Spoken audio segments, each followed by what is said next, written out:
Don't touch that box. Miles' voice cut through the empty house, just as a mover reached for a small wooden chest. The man hesitated. Sir. Miles placed both hands on the lid. Please. Take the furniture. Take the television. Take everything else. But leave this. Across the room, Naomi didn't even look up from the papers she was signing. Take the box, she said. Miles turned toward her in disbelief. Naomi, you know what's inside. For the first time, she met his eyes. I honestly don't care. The mover looked from husband to wife, unsure what to do. Then Naomi spoke again. Take it. The wooden chest disappeared toward the moving truck. Miles stood frozen, watching the last pieces of his marriage being carried out the front door. He had no idea how the woman who once promised to build a future with him had become the woman asking strangers to erase it. 6 years earlier, nobody noticed Miles Dawson the morning he met Naomi Cadwell. He wasn't the loudest person in the room. He wasn't the richest. He wasn't the man everyone turned to when they wanted attention. He was simply the man who stayed behind after a neighborhood business workshop, helping stack folding chairs while everyone else hurried home. Naomi noticed him because he was the only person who never asked for recognition. You don't work here, she said. Miles smiled. I know. Then why are you cleaning up? He shrugged. Somebody has to. She laughed. That was the beginning. At the time, Naomi was trying to keep a tiny event planning business alive. Most months, she barely made enough to cover rent. Clients canceled without warning. Deposits disappeared. Vendors refused to work with her because she couldn't pay up front. Miles had a stable job as a maintenance technician. The work wasn't glamorous, but it paid the bills. Within a year, they were married. Money was tight, but their marriage wasn't. When Naomi cried after losing a major client, Miles stayed up all night redesigning her website, even though he knew nothing about marketing. When her delivery van broke down, he sold the classic pickup truck he'd spent years restoring to pay for another one. When suppliers demanded cash she didn't have, Miles quietly emptied the savings account he'd been building since college. Every sacrifice came with the same promise. One day, Naomi would tell him, resting her head on his shoulder, I'm going to make sure none of this was for nothing. Miles never kept score. He believed marriage wasn't about who gave more. It was about never letting the other person carry the weight alone. 3 years later, everything changed. A celebrity hired Naomi to organize a charity gala. The event went viral. Within weeks, wealthy clients were calling. Luxury brands wanted meetings. Professional athletes booked her company. Corporate executives competed for dates on her calendar. For the first time in her life, Naomi had more business than she could handle. Miles couldn't have been happier. He started taking vacation days just to help behind the scenes. He loaded decorations into trucks before sunrise. He assembled stages. He packed gift bags. He cleaned up long after guests had gone home. Whenever clients complimented the flawless events, Naomi accepted the praise with a smile. Few of them ever realized the man folding tablecloths at 2 in the morning was her husband. At first, that didn't bother Miles. He wasn't looking for applause. Then something small happened. So small it should have meant nothing. At an awards banquet for local entrepreneurs, Naomi was invited on stage to receive Business Founder of the Year. Miles sat in the front row, clapping louder than anyone else. As she accepted the trophy, the host smiled. They say behind every successful entrepreneur is someone who believed first. The audience applauded. Miles leaned forward. Surely she'd mention him. Instead, Naomi smiled into the microphone. My journey has been one of determination, sacrifice, and believing in myself when nobody else did. Nobody else. The words barely lasted a second, but they stayed with Miles all night.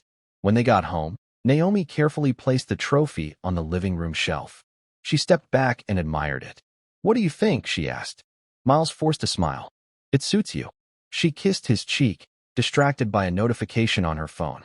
I have 3 meetings tomorrow, she said excitedly. Can you believe this is finally happening? I can, Miles replied, because he had believed it long before anyone else did. Naomi hurried upstairs, already answering another business call. Miles remained in the living room. His eyes drifted from the trophy to the framed wedding photo beside it. For the first time, the space between those 2 pictures felt much farther apart than the few inches separating them. He didn't know it yet, but success had already begun asking his wife a question. And before long, she would have to decide what mattered more, the life they built together, or the life she was building without him. Success didn't change Naomi overnight. It happened one decision at a time. First, she stopped asking Miles to help at her events. "You've been working all day," she'd say. "Go home and rest." Miles believed her. He didn't know that the last two events had been attended by investors who assumed Naomi wasn't married. She never corrected them. Then came the wardrobe. The modest dresses disappeared. Designer labels filled the closet. Custom heels lined the floor. A stylist visited every other Friday. When Miles complimented her new look, she'd smile without looking up from her phone. "It's expected now. My clients notice these things." He nodded. "You're right." He meant it. He wanted her to fit into every room she'd worked so hard to enter. Then she hired a business consultant. His name was Adrian Cole. He was polished, measured, the kind of man who always sounded like he had already thought 3 conversations ahead. He wasn't loud. He didn't flirt. That was what made him dangerous. He simply made himself indispensable. Within weeks, Adrian was reviewing Naomi's contracts, attending meetings, approving vendors, and calling long after business hours. "It's work," Naomi would say whenever Miles glanced at her phone. One Saturday evening, Naomi hosted an exclusive networking dinner inside a luxury hotel downtown. Miles ironed his only charcoal suit. It wasn't expensive, but Naomi had bought it for him on their 3rd anniversary. "You'll finally get to meet everyone," she had promised months earlier. An hour before they were supposed to leave, Naomi walked into the bedroom already dressed. She looked stunning. Then she stopped. "Miles." "What?" "I've been thinking." He smiled. She didn't smile back. "This dinner is different." He waited. "There are investors coming." "Okay. They're expecting a certain image." He frowned. "I don't understand." Naomi hesitated. "I think it'll be easier if I attend alone. You already told me I was coming." "I know. So what changed?" She looked away. "I don't want unnecessary questions tonight." "What questions?" She took a slow breath. "You know how people are." "No. They judge." Miles stared at her. "You think they'll judge you because of me?" "I didn't say that." "You didn't have to." For the first time since they married, neither of them knew what to say. Naomi picked up her purse. "I'll explain when I get back." She closed the front door. Miles stood in the quiet house for several minutes before taking off the tie he'd spent 10 minutes trying to knot correctly. Later that night, he wasn't looking for answers. He was looking for the weather forecast. Instead, a photograph appeared on social media. Naomi stood beneath crystal chandeliers surrounded by investors. Beside her, Adrian. Someone had captioned it, "The city's newest power couple." Thousands of people liked it. Naomi never corrected the caption. Miles stared at the screen. His phone slipped from his hand. He opened the comments. "You two look perfect together." Finally, a couple that understands business. Power attracts power. Comment after comment. People congratulated a relationship that didn't exist. Or perhaps, one that was beginning to. Miles waited. Surely Naomi would post something. A correction. A simple sentence. "I'm married." Minutes passed. Then an hour. The post remained exactly as it was. He quietly locked his phone and placed it on the table. For the first time since they stood before family and friends exchanging vows, Miles wondered if he was still fighting for a marriage that only one person believed still existed. After the photograph, nothing was said, at least not about it. Miles never brought it up again. Naomi never explained it. The silence settled between them like a piece of furniture neither of them acknowledged. But both had to walk around every day. As Naomi's business continued to grow, one name kept coming up. Adrian Cole. "Adrian thinks we should expand into corporate events." Adrian negotiated a better vendor contract. "Adrian says we're pricing ourselves too low." At first, Miles was grateful. The business needed experienced people. If Adrian was helping Naomi succeed, then so be it. But over time, Miles noticed something else. Naomi no longer said, "We decided." She always said, "Adrian thinks." One evening, Miles stopped by the office with Naomi's favorite takeout. The reception area was almost empty. Her assistant smiled politely. "She's still in the conference room." Miles thanked her and walked toward the glass meeting room. Inside, Naomi and Adrian were reviewing presentation boards. They were laughing about something. Miles waited outside, not wanting to interrupt. A moment later, Naomi looked up. The smile on her face faded. She quickly stepped into the hallway and closed the door behind her. "What are you doing here?" she asked. "I brought you dinner." He lifted the bag. "You skipped lunch." Instead of smiling, she looked uncomfortable. "You should have called first. I wanted to surprise you." Now isn't a good time. Miles glanced toward the conference room. I'll just leave it with you. No. Her answer came too quickly. I mean, we're discussing confidential client information. Miles nodded slowly. I understand. She took the food from his hands. Thank you. Before he could say another word, she disappeared back into the conference room. The glass door closed. Miles stood alone in the hallway for a few seconds. Then he quietly turned around and walked away. As he reached his truck, he looked back at the office windows. For the first time, he didn't feel like a husband visiting his wife's workplace. He felt like an outsider, asking permission to enter a life he had helped build. The drive home was quiet. Miles kept replaying the look on Naomi's face. Not guilt, not surprise, embarrassment, as though his presence outside that conference room had interrupted something she wished belonged to a different part of her life. He told himself he was overthinking it. He had done that before, and every time, he chose to trust her. The next afternoon, Naomi rushed around the house searching for something. My presentation folder, she muttered. Where did I put it? She checked the dining table, the kitchen island, the living room. Then she stopped. I left it at the office. She grabbed her car keys.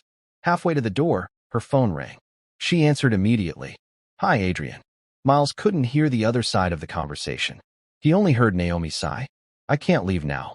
Another pause. Then she turned to him. Miles, could you do me a favor? Of course. My presentation folder is on my desk. I need it before 3. I'll get it. She smiled, relieved. Thank you. When Miles arrived at the office, Naomi's assistant recognized him. She's meeting a client across town, she said. She asked me to let you in. Miles thanked her and walked into Naomi's office. The presentation folder was exactly where she'd described. He picked it up. As he turned to leave, a thin stack of papers slid from beneath it and scattered across the floor. He bent to gather them. The first page was an employee information form. Emergency contact, Adrian Cole. Miles frowned. Maybe the company required someone who worked nearby. He reached for the second page. It was a business conference registration. Marital status, single. His hand stopped. Slowly, he picked up the remaining pages. A printed company biography. Naomi Cadwell is the self-made founder of Cadwell Events. Self-made. He read the sentence again. There was no mention of the husband who had sold his truck. No mention of the savings account he emptied.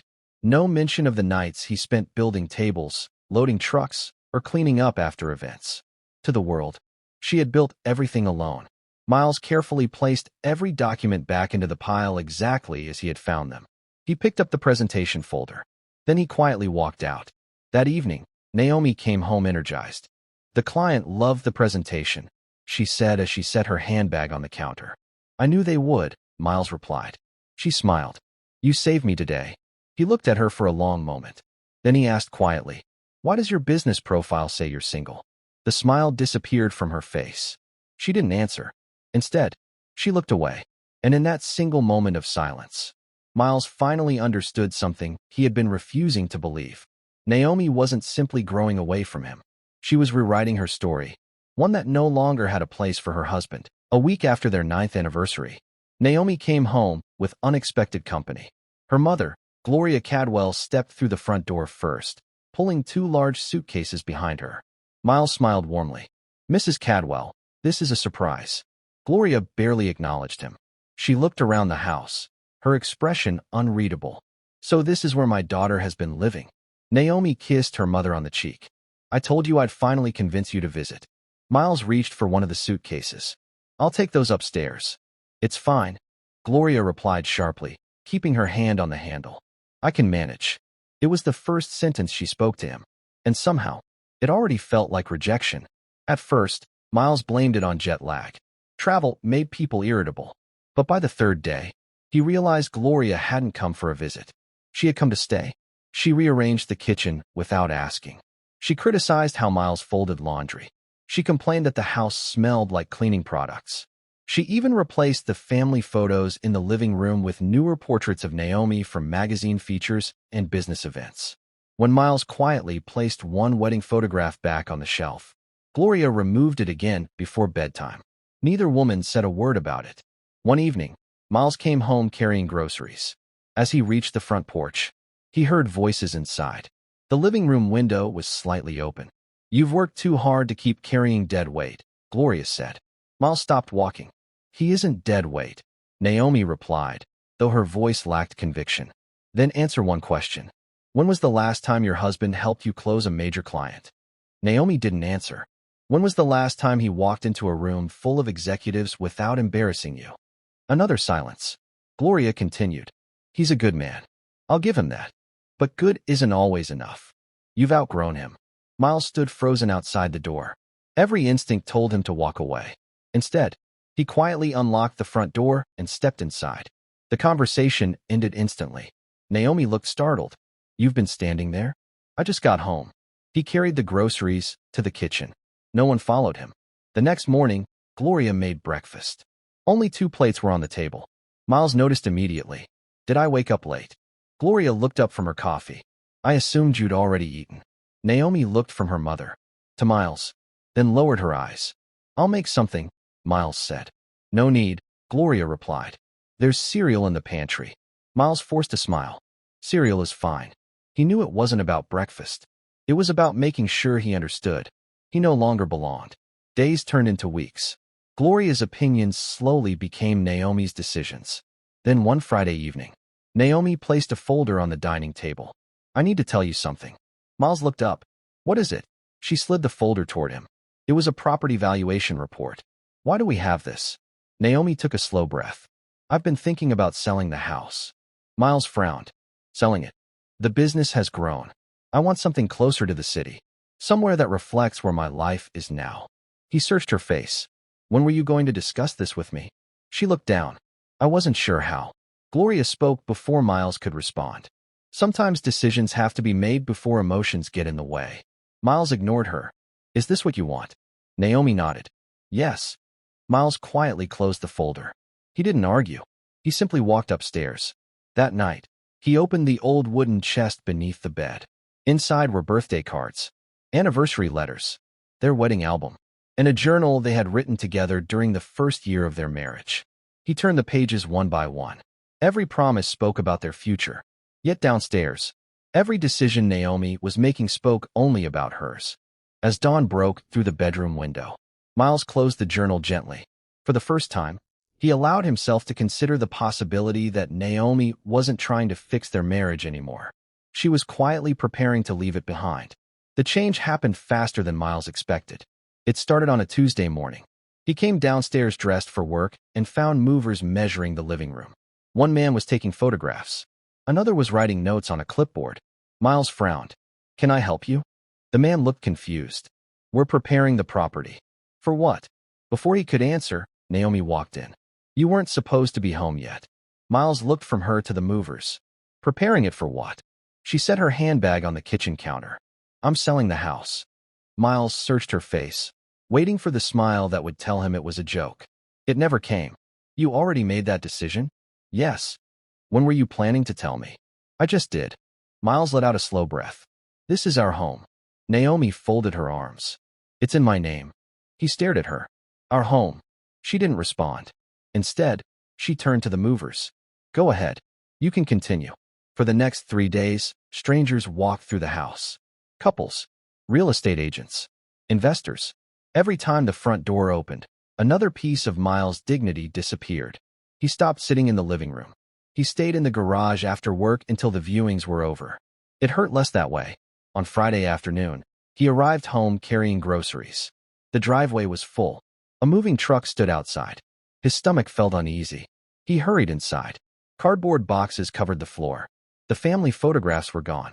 The bookshelf he had built years earlier had already been wrapped in plastic. What is all this? Naomi didn't look up from the papers she was signing. The buyer wants early possession. Miles, Gloria said calmly. There's no reason to make this difficult. He ignored her.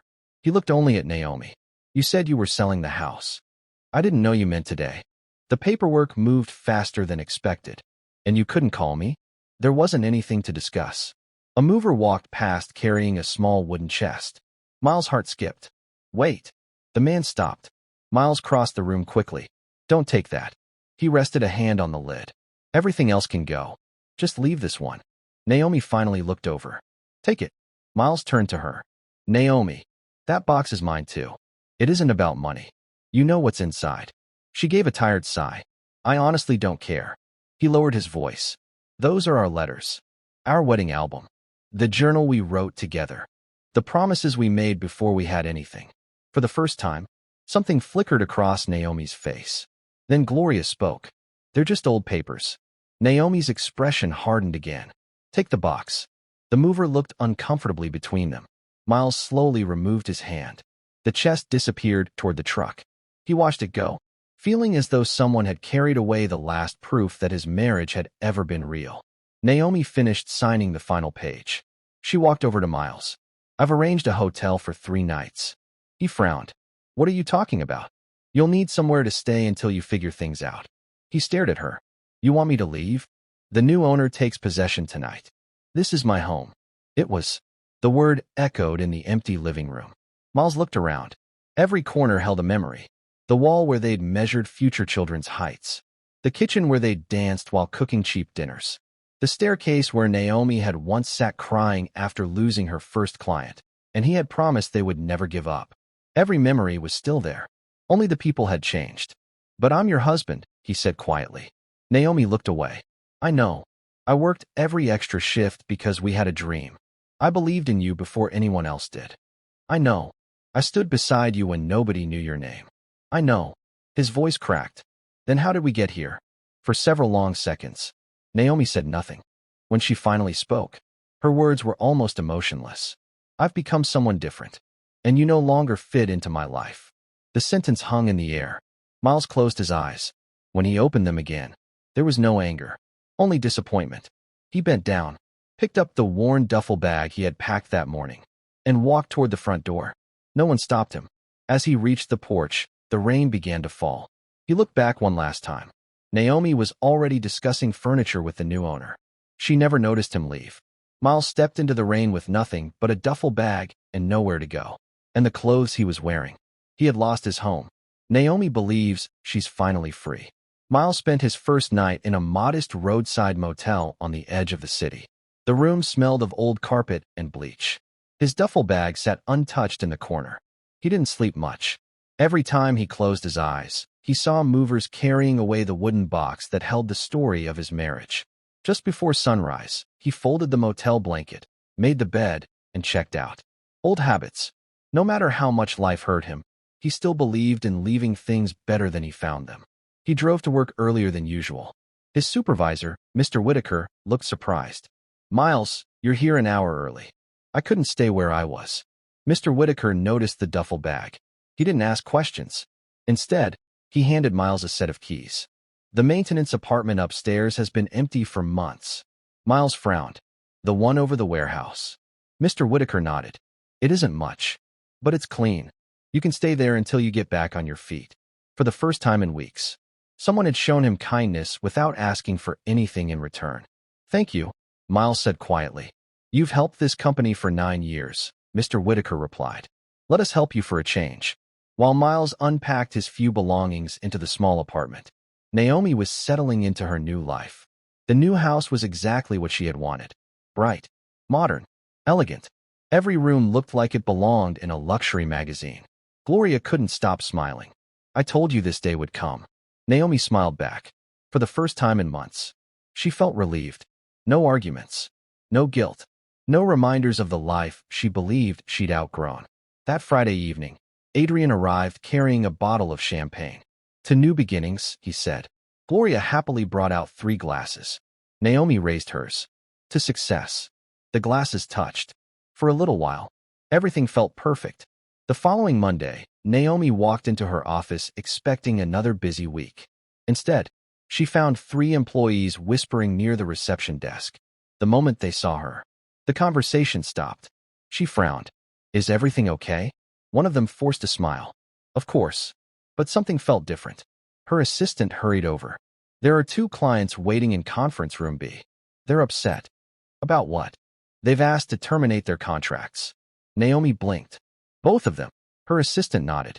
They said communication has become difficult. Naomi walked into the conference room, determined to fix whatever the problem was. She spent nearly an hour trying to change their minds. Nothing worked. By lunchtime, both contracts were gone. That evening, she called Adrian. I don't understand what's happening. They've never complained before. Adrian sounded calm. Don't panic. We'll replace them. We? Of course. I'm handling this with you. His confidence settled her nerves. She thanked him and ended the call. She didn't notice.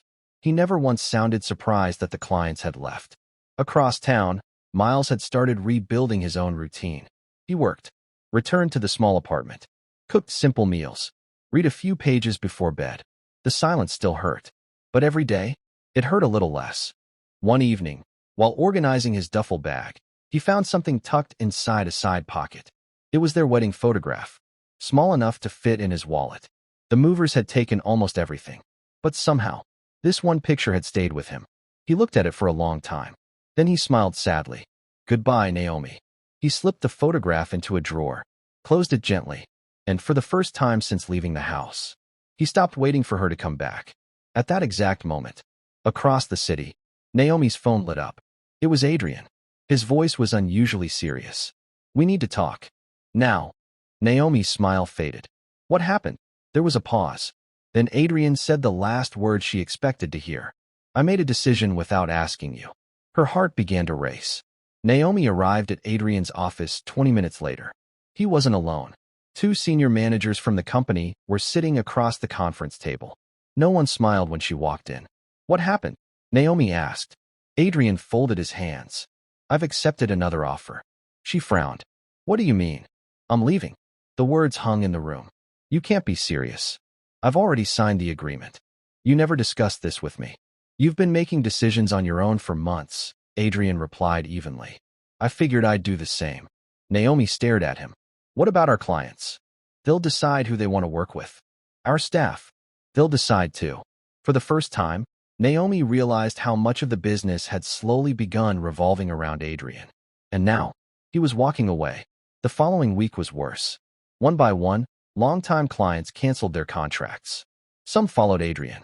Others admitted they no longer felt the company delivered the same care and attention it once had. Naomi spent hours making phone calls. Some didn't answer. Others politely declined to return. The calendar that had once been booked for months began filling with empty spaces. Pressure followed her home. Bills piled up. Projects stalled. Employees started asking difficult questions.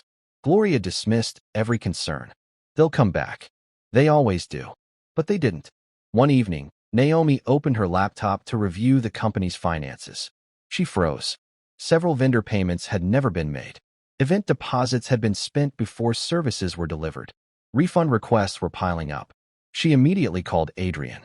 He answered on the third ring. Did you approve these payments? She demanded. They were necessary. You moved money without telling me. You trusted me. I trusted you to protect the business. The line went silent. Then Adrian spoke again. I'm no longer part of your company, Naomi. You'll have to fix it yourself. He ended the call. Naomi tried calling back. Straight to voicemail. Again. Voicemail. Again. Blocked. She slowly lowered the phone. The man she had chosen over her husband had walked away without looking back. The next morning, 3 vendors arrived at her office demanding payment. An hour later, an unhappy client threatened legal action after an event had been canceled because suppliers refused to deliver without outstanding balances being cleared. Employees stood in the hallway whispering. No one waited for instructions anymore. The confidence Naomi once carried into every room was gone. That evening, she drove aimlessly through the city before stopping outside the old neighborhood where she and Miles had once lived. She sat behind the wheel for several minutes. Memories came rushing back. The tiny apartment, the second-hand furniture, the nights they laughed over instant noodles because they couldn't afford anything else. The mornings Miles woke before her just to make breakfast. The handwritten notes he tucked into her lunch bag. The way he celebrated every small victory as though it belonged to both of them. She couldn't remember the last time anyone had cared for her that way. Tears filled her eyes. Not because she had lost money. Not because clients had left. But because she finally understood something she had refused to see. Success hadn't changed Miles. It had changed her. And somewhere along the way, she had mistaken loyalty for weakness.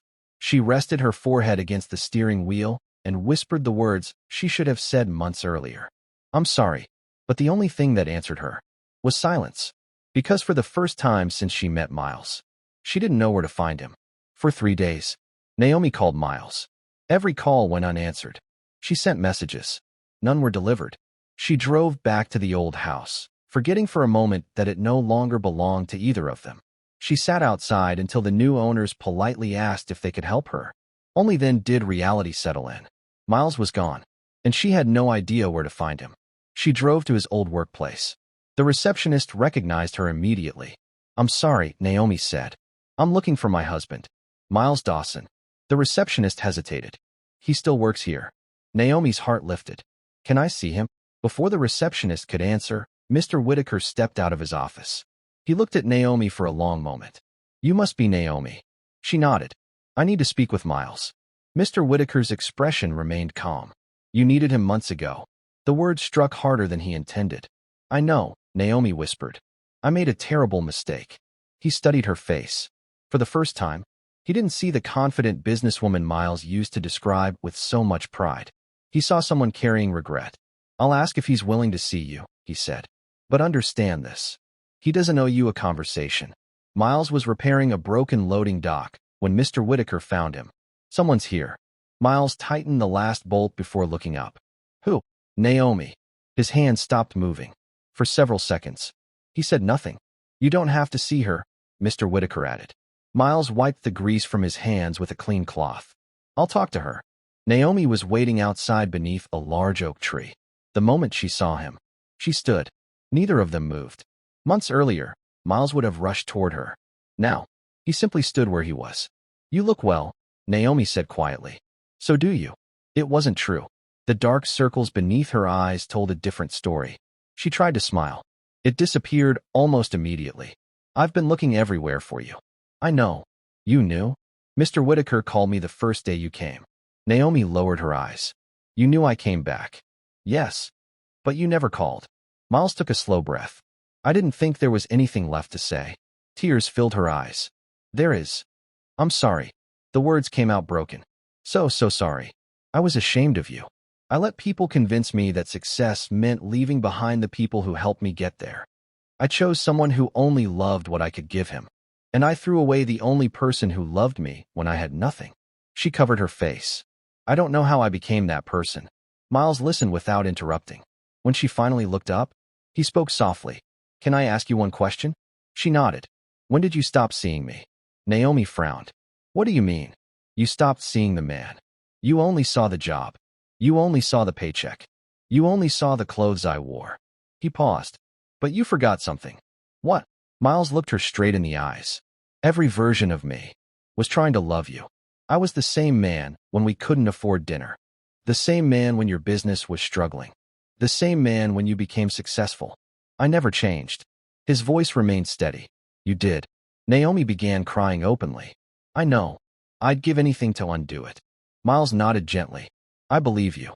Hope flickered across her face. Then he reached into his jacket pocket. He removed a small envelope. Inside was her wedding ring, the one she had left on the dining table the day she ended their marriage. He placed it in her hand. She stared at it. "I kept it because I thought one day you'd ask for it." She looked up hopefully. "Miles, but not so we could start over." Her smile disappeared. "I kept it because it deserved to be returned to its owner." Naomi's fingers closed around the ring. Tears streamed down her face. "I still love you." Miles closed his eyes for a brief moment. When he opened them again, there was kindness, but there was no hesitation. "I'll always be grateful for the woman I married." He stepped back. "But I can't spend the rest of my life waiting for her to become that woman again." Naomi's shoulders slumped. She finally understood. Some things can be forgiven without being restored. Miles gave her one last nod. Then he turned and walked back toward the warehouse. This time, Naomi didn't call his name, because she knew he wasn't walking away out of anger. He was walking toward the peace she had once taken from him. 6 months later, spring had finally arrived. The trees outside the maintenance company were beginning to bloom. Miles unlocked the warehouse just before sunrise, the same way he had done for years. Only now, there was something different about him. He no longer carried the weight of waiting. His laughter came easier. His shoulders were lighter. The people around him noticed it before he did. "You've changed," Mr. Whitaker said one morning. Miles smiled. "I don't think I've changed. I think I finally stopped trying to save someone who didn't want to be saved." Mr. Whitaker nodded. "Sometimes That was the bravest thing a person could do. Across the city, Naomi's life looked very different. She still owned her business, but it was smaller now. She had lost clients she never regained. Trust, she discovered, was far more difficult to rebuild than revenue. Gloria had returned to her own home months earlier. For the first time in years, Naomi lived alone. The silence she once wanted had become the silence she feared. One Saturday afternoon, Naomi opened a storage box she hadn't touched since moving. Inside were things she'd forgotten to throw away. A faded gray hoodie, a stack of handwritten notes, a grocery receipt with "We did it" scribbled across the back after she'd landed her first major client. Then she found a small notebook. The cover was worn from years of use. She opened the first page. It was Miles' handwriting. Dream plan. She smiled through tears. The notebook contained budgets, monthly goals, lists of expenses they couldn't afford, and little reminders he'd written to himself. Take extra shifts so Naomi doesn't have to worry. Fix the sink before winter. Remember to celebrate her first big contract. Buy flowers even if they're the cheap ones. Page after page. There wasn't a single plan for himself. Every dream on those pages had her name in it. Naomi closed the notebook against her chest and cried harder than she had the day she lost her biggest client, because she finally understood the depth of what she had thrown away. A few weeks later, Naomi attended a community fundraising event. As she crossed the parking lot, she noticed a familiar face. Miles. He was helping volunteers unload supplies from a truck. Children surrounded him, laughing as he showed them how to assemble tables for the event. He looked happy, not because life had been easy, but because he had found peace. Their eyes met across the parking lot. This time, there was no bitterness. Naomi walked over. "I read the notebook." Miles smiled gently. "I wondered if you ever would. I didn't deserve everything you did for me." "No." She lowered her head. "I didn't." After a long silence, she looked back up. "Thank you for loving me when I didn't know how to love you back." Miles nodded. "I hope you find peace, Naomi. And I hope you never stop believing in yourself." She smiled sadly. "I learned something." "What's that?" She looked toward the families enjoying the event. "I spent years chasing the kind of success people could see, and I lost the kind they couldn't." Miles didn't answer. He didn't need to. Some lessons only make sense after they're paid for. As the sun began to set, Miles joined the volunteers packing up the last of the tables. Naomi watched him from a distance for a moment. Then she quietly walked away. Not because she had stopped loving him, but because she finally understood. Love is not erased by regret. Neither is trust restored by apologies. Some doors close forever, not to punish us, but to teach us the value of the people who once stood on the other side. Miles looked up at the orange evening sky and smiled. For years, he had believed losing his marriage was the end of his story. It wasn't. It was the day he finally found himself again.